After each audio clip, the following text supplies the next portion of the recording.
Hi అండి, ఎలా ఉన్నారు? అందరూ బాగున్నారా? నేనైతే చాలా బాగున్నానండి. మరో కొత్త రెసిపీతో మీ ముందుకు వచ్చేసానండి. చెక్కలు చేసుకుందాం మనందరం కలిసి. ముందు చెక్కలు చేసుకుంటాకి బియ్యాన్ని శుభ్రంగా కడుక్కొని ఒక రోజంతా నానబెట్టి మరేపించుకోవాలండి. మరేపించుకున్న దాన్ని ఒక పెద్ద పాలిథిన్ కవర్లో వేసేసి, పాలిథిన్ కవర్ ప్లాస్టిక్ బకెట్లో వేసి గట్టిగా మూత పెట్టేసేయండి, గాలి వెళ్ళకుండా. అది కేజీ పిండి తీసుకున్నాం మేము. కేజీ పిండిలో ఉప్పు, కారం, పచ్చిమిరపకాయలు, పెసరపప్పు, కరివేపాకు.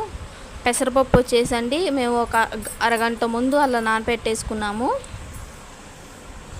డాల్డా 50 గ్రామ్స్ డాల్డా వేసుకున్నామండి.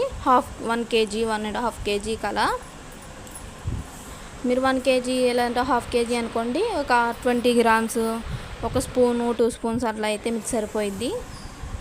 శుభ్రంగా అది మొత్తం కలిపేసుకోవాలండి. మొత్తం పిండిలో అబ్జర్వ్ అయ్యేటట్టు.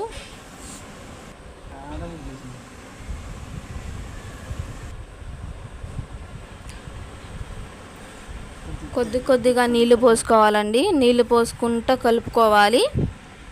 మీ దగ్గర వెన్న ఉంటే వెన్న మాత్రమే వేసుకోండి.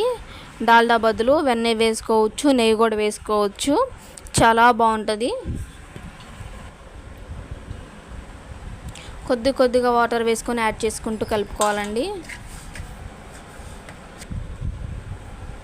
ఆ విధంగా ముద్ద రావాలండి మాకు 1.5 కేజీ ఉండొచ్చు మా పిండి. ఆ పిండిని అలా ముద్దలు చేసేసుకున్నాము. 2 పార్ట్స్గా డివైడ్ చేసుకున్నాను. చిన్న చిన్న లాగా చేసుకొని ఒక కాటన్ క్లాత్లో వాటర్ వేసి గట్టిగా పిండుకున్న దాని మీద కింద పరుచుకొని ఆ చిన్న ముద్దలు ఏళ్ళతో ప్రెస్ చేసుకోవాలండి. చేసుకున్న దాన్ని ప్యాన్లో ఆయిల్ వేసుకోవాలి. హీట్ ఎక్కినాక ఒక్కొక్కటి తీసుకొని నిదానంగా వేసుకోండి. అంతేనండి మా చిన్న రెసిపీ చెక్కలు. కాలింది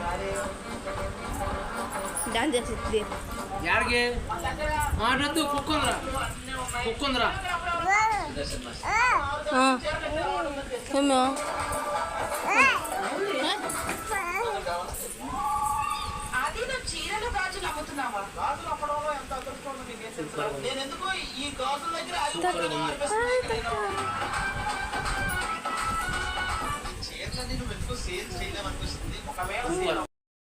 ఇన్సూరెన్స్ పెడితే డబ్బులు వస్తాయి అన్నావుగా.